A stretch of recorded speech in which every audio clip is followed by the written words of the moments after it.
Hi, I'm James at Bespoke Airsoft, welcome back to another review, and in this video we're taking a look at the WE 226 line of pistols.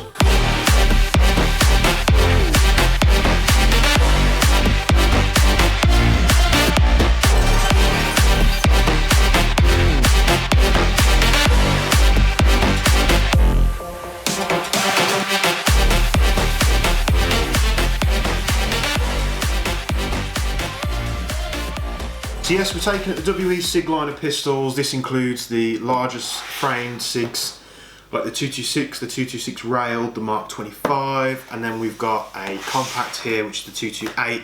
We also do the 229 as well. So very similar boxes here to a lot of their other pistols. Cardboard outers, cardboard inner inserts, got the manuals there, got the magazines for each pistol, and the pistols themselves. Let's take these out of the packaging. So, like I said, they do quite a few pistols in this lineup. They do them in different colours as well.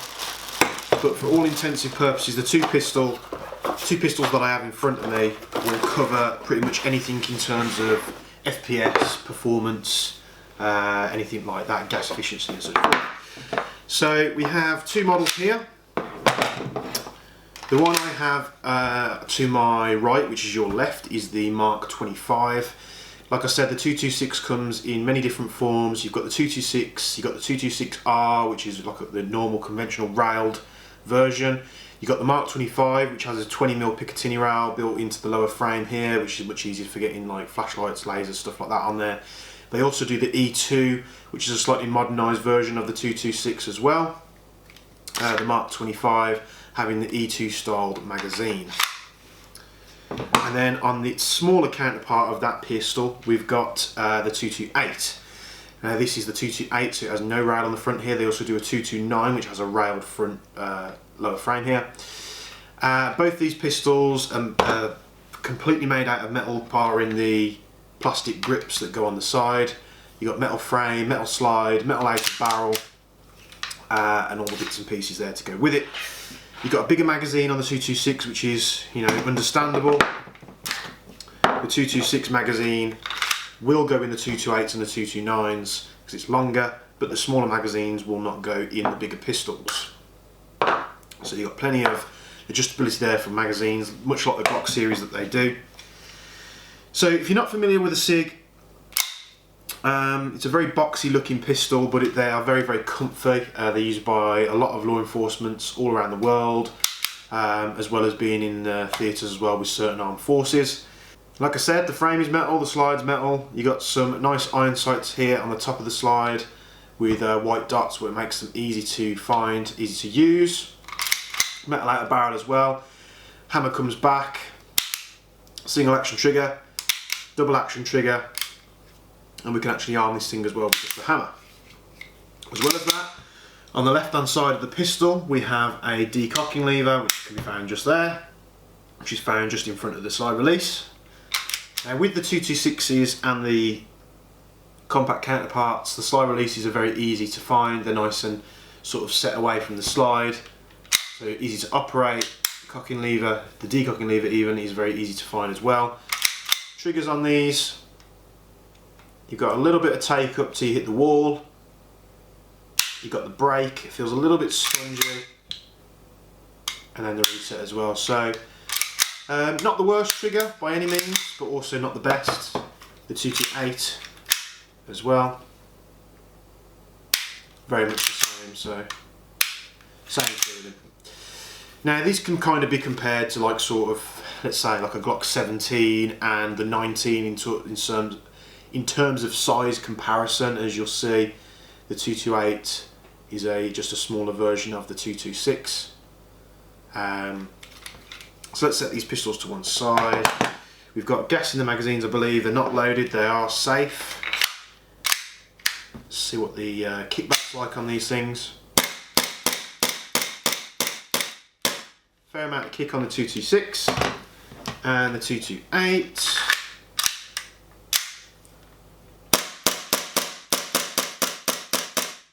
Same amount of kick really on that pistol as well, even though it's got a shorter barrel. Of course, as we'll see in the corona results in just a minute, that you're going to expect some kind of lower FPS out of the 228s and the 229s just because they've got a smaller barrel, so velocity is going to be like a lot lower. When you're looking for these pistols, they might be labelled up as an F226, and this might be just like a copyright thing. They've actually got F226 and F228 on the grips there, and I think there's a few people out there that have put real steel grips on these, Hogue stuff like that. So very nice. Let's get the top-down camera up. We'll talk about a little bit more about these so you can see them as I do before we get to the chrono and the range results. So we'll be back in just a moment. So welcome back to the top-down view. You seem to like this. One of you guys requested it, and I think it's a good idea because it allows you to see them like I do instead of seeing them far away across the room from the camera on the tripod. So just in the normal fashion of the show, we're going to take a quick overview look at these pistols, then we'll get to the chrono results, and then we'll go over a few extra things, and then we'll look at the range test, and then we'll be back on camera. So let's look at the what they call it, the F226 first.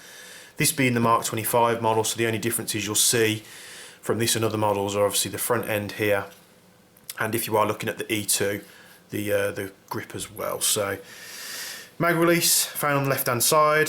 Hit the mag release, magazine ejects, about 24-25 rounds depending on how many you want to really squeeze in there. Gas is filled on the bottom just like other magazines, very gas efficient, easy to use. Got that nice WE screw on the bottom, so if the base plate does start leaking, you can just nip that up with a posi screwdriver. So we have the F226 here, metal frame, metal slide, metal out barrel, nice iron sights as you'll see here. Hammer can be actuated. What we'll just test, like we did with the other pistols, is can we actually arm the pistol without cocking the slide, just pulling the hammer back, and I think we can. Yep, it does work. So let's say your gun is loaded and you're in game, you're coming back to the safe zone, you take your mag out, you can let the hammer forward, you've still got a round in the barrel but the gun can't fire, and then let's say you have lunch or you you bomb up your mags or something like that, you want to go back out into the field. Once you're back out in the field, you can literally put the magazine back in, you've already got a round loaded in the chamber, so you can literally just pull the hammer back and you're ready to go. So check that back out. So you haven't really got like a set safety on these. You are really just using the decocker just to make it harder to pull the trigger and bits and pieces like that. As you'll see, like I said before, the slide release found behind the decocking lever is here. It's very nice and easy to find. I'm going to try and do this like you would be holding it, if you're going to be able to see this. It falls right where your thumb is, nice and easy. Decocker's nice and easy to reach. And let's have a look at the 228. So like you see, it's just a smaller version of the 226. Very dinky. Same construction here, metal frame, metal slide, metal out barrel. The sights compared to its big brother, you've got a white dot at the front, but you have literally just got black sights on the back. What I would like to have seen with this pistol, because the slides at the back are roughly the same size, maybe just a little bit smaller, is them using that same white dot rear sight just to make target acquisition a little bit easier. But you could always, it's got some little indents on here, you could always just pop a little bit of white paint in there or something, just if you wanted to make it a little bit more prominent. But you know, sort of sighting the pistol, it's not actually too bad, it's not the worst. Taking out the magazine, you're obviously going to have less rounds compared to a 226. However, if you've got a load of WE 226 mags lying around, you'll see it's only a little bit bigger, so it's going to be a couple of rounds. You can put the 226 mags in and they will work. So just like its big brother, cock the hammer back and the gun will fire. You can see how much recoil these things have. Nice and snappy. Decocking lever, like I say, found in the same place. Slide release, found in the same place. A little bit easier to operate these controls compared to its big brother, just because it's a slightly smaller pistol. This is very comfy in the hand. I really do like the 228. Now, whether I would go for this over the newer P228 or the F18, what they call it, would be a difficult choice. I do want to see WE's build of the M17 that they did, which was, I think it's called the F17. So time will tell. So there's your overview. Let's go to the chrono results now. First I'll fire the compact, and then I will fire the larger Mark 25. WE 228.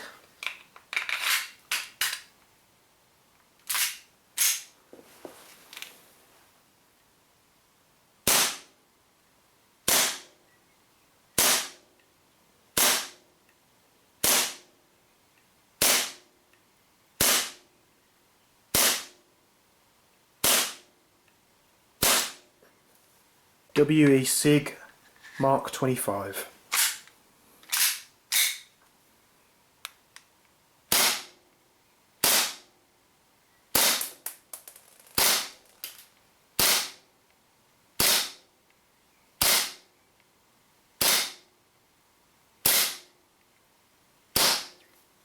So as you'll see there, exactly what we expected. Larger model does have slightly higher velocity, which, you know, it's got a longer inner barrel, so it's very much going to have that.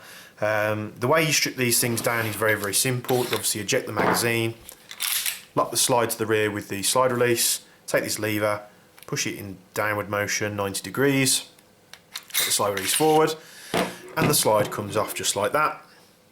The usual hop adjustment wheel, if you'll see that there, very much like a lot of their other pistols. Nice build construction here. It's nothing too sort of in-depth.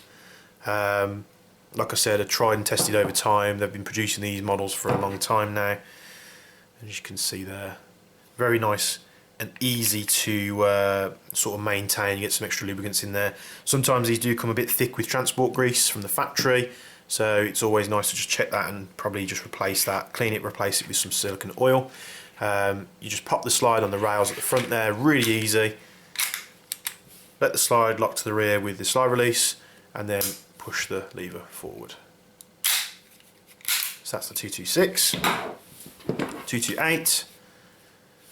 Check the magazine, very much the same process. Lock the slide to the rear, pull the tab down 90 degrees. This one's going to be a little bit of a pain.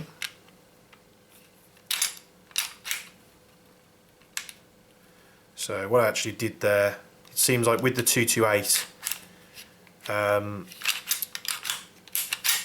when you lock it to the rear, it locks it a little bit too far.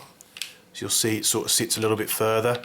So what I do with the 228, just line up that cutout in the slide, rotate it down 90 degrees, slide will come off. And as you can see, it's just a slightly smaller version of its big brother. Same with the slide, same fixtures, gas blowback unit. Nice hop adjustment wheel there, easy to find. So you haven't got to take any pins out with these guns. You literally just, if you're on the field and you want to adjust your hop, you know, you're firing the gun, take the magazine out, push the slide back to where it needs to go, push that down, oh, a bit too far, 90 degrees, take the slide out, adjust the hop, pop it back on, no tools needed, no pins taken out, and you're ready to go. So very nice family of pistols that they have here. They of course do, like I say, the 226, the 226 railed, they do the Mark 25, they do the E2, they do the 228, they do the 229. They also do the P-Virus, which is like a Resident Evil styled two-tone pistol with like a nice big magazine. Now those P-Virus 40 round magazines will fit these pistols as well, fit in just fine. And over the years we've done a lot with these pistols. Before obviously Bespoke was started, we used to do some nice Cerakoting and sort of sandblasting jobs on these to get them looking really nice. These look great as a two-tone setup, perhaps like a silver frame and a black slide. They look very, very good. So just before we go off the top down camera here, we're going to look at the range test. First I'll be firing the 228, and then I'll be firing the 226 Mark 25.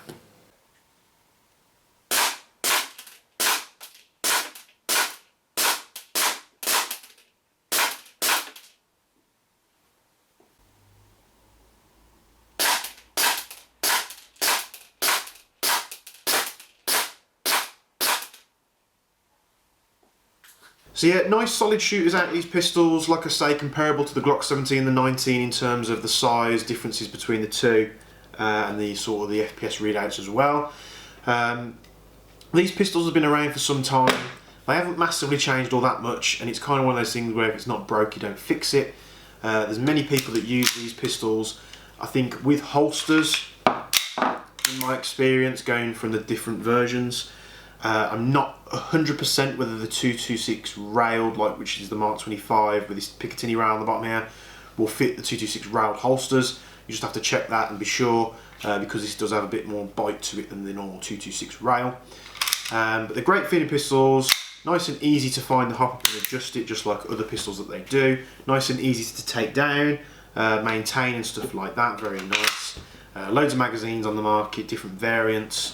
If you like the 228 but you want the ability to put like a small laser or torch on there, go to the 229, that's the railed version.